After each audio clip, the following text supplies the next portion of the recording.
الحمدللہ وحدہ والصلاة والسلام علی من لا نبی بعدہ۔ اعوذ باللہ السمیع العلیم من الشیطان الرجیم۔ بسم اللہ الرحمن الرحیم۔ سبحان الذی اسریٰ بعبدہ لیلا من المسجد الحرام الی المسجد الاقصی۔ صدق اللہ مولانا العظیم۔ آج ہم واقعہ معراج کا 10واں حصہ بیان کرنے جا رہے ہیں کہ حضرت محمد رسول اللہ صلی اللہ علیہ وآلہ وسلم جب حضرت ابراہیم علیہ السلام سے آپ کی ملاقات ہو جاتی ہے تو آپ کو حکم دیا جاتا ہے کہ تم آگے چلو۔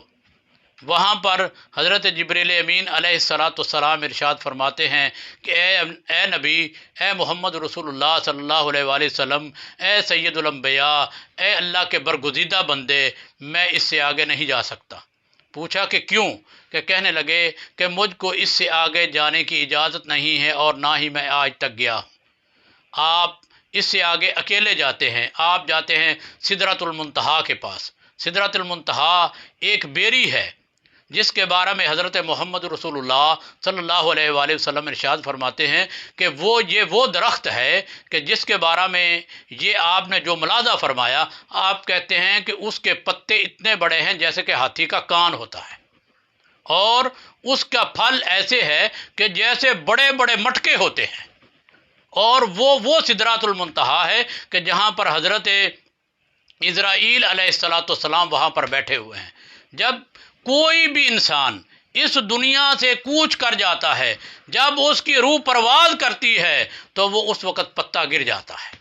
تو حضرت اسرائیل علیہ السلام کھڑے ہوئے اور آپ کو انہوں نے استقبال کیا اور آپ سے پوچھا کہ اے اسرائیل، کبھی آپ کھڑے بھی ہوئے ہیں؟ کہنے لگے کہ صرف آج، وہ بھی آپ کی آمد پر۔ مجھ کو اتنی سی پرمیشن ملی ہے، وگرنہ میں اپنے کام کے اندر ہمیشہ مشغول رہتا ہوں۔ آپ نے پوچھا کہ تمہارے لیے کائنات کیسی ہے؟ تو آپ کہنے لگے کہ ایک جس طرح پلیٹ ہوتی ہے اس طرح ہے، جس طرح آج اس دور کی ٹیکنالوجی نے اس کو ثابت کر دکھایا ہے کہ میڈیا کے اس دور میں یہ ایک گلوبل ویلیج بن چکا ہے کہ جب ہم اپنے گھر میں بھی اگر کمپیوٹر پر بیٹھے ہوئے ہیں تو پوری کائنات کا ہم ملاحظہ کر سکتے ہیں کہ روس کیسا ہے، امریکہ کیسا ہے، چین کیسا ہے، سعودی عرب کیسا ہے، کویت کیسا ہے، عراق کیسا ہے، ایران کیسا ہے، انڈیا کیسا ہے۔ ہر چیز جو ہے وہ ایک چھوٹے سے کیمرے کے اندر جو ہے وہ محفوظ ہو چکی ہے۔ یہ 1500 سال کے بعد یہ تصدیق کر رہا ہے، لیکن 1500 سال سے پہلے اللہ رب العزت نے اپنے نبی کو یہ بات بتا دی تھی کہ اسرائیل علیہ السلام جو ہے یہ ان کے لیے ایسے ہی دنیا ہے۔ تو میں یہ بیان کر رہا تھا تو حضرت اسرائیل علیہ السلام ارشاد فرماتے ہیں کہ ہر پتے کے اوپر اس کائنات کے اندر جو بھی جسم ہے، جو بھی انسان ہے، اس کا نام لکھا ہوا ہے۔ جب اس کی موت کا وقت قریب آتا ہے تو وہ پتا مرجھا جاتا ہے اور مجھے حکم دیا جاتا ہے، میں ایک چھڑی لگاتا ہوں، وہ پتا گر جاتا ہے۔ جب وہ گر جاتا ہے تو اس کی روح پرواز کر جاتی ہے۔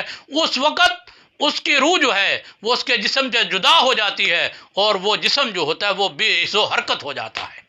تو نبی کائنات صلی اللہ علیہ وآلہ وسلم ارشاد فرماتے ہیں کہ میں وہاں پر پہنچا، حضرت اسرائیل علیہ السلام سے ملاقات ہوئی، اس سے میں آگے چلا تو آگے مجھے میری ملاقات حضرت اللہ رب العزت سے ہوتی ہے۔ تو آپ ارشاد آپ سے پوچھا گیا کہ کیسے؟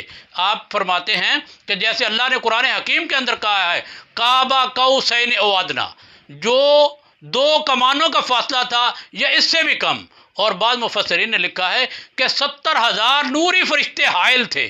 اللہ رب العزت کی ذات مقدسہ اس کے ایک طرف تھی، آپ کی ذات مقدسہ دوسری طرف تھی، اور جو ان لوگوں نے ڈس انفارمیشن پھیلانے کے لیے یہ بات کہتے ہیں کہ اللہ نے اور محمد رسول اللہ صلی اللہ علیہ وسلم نے فیس ٹو فیس ملاقات کی ہے، یہ کسی حدیث مقدسہ سے ثابت نہیں ہے۔ اور آقا نامدار صلی اللہ علیہ وسلم جب واپس آتے ہیں تو آپ سے یہ پوچھا گیا کہ یا نبی اللہ، کیا آپ نے اللہ سے ملاقات کی ہے؟ تو اللہ کو آپ نے دیکھا ہے؟ تو آپ ارشاد فرماتے ہیں کہ میں اس نور کو کبھی دیکھ نہیں سکتا، یعنی آپ نے اس سے معذرت کی ہے، اور یہ بات کہیں بھی ثابت نہیں ہے۔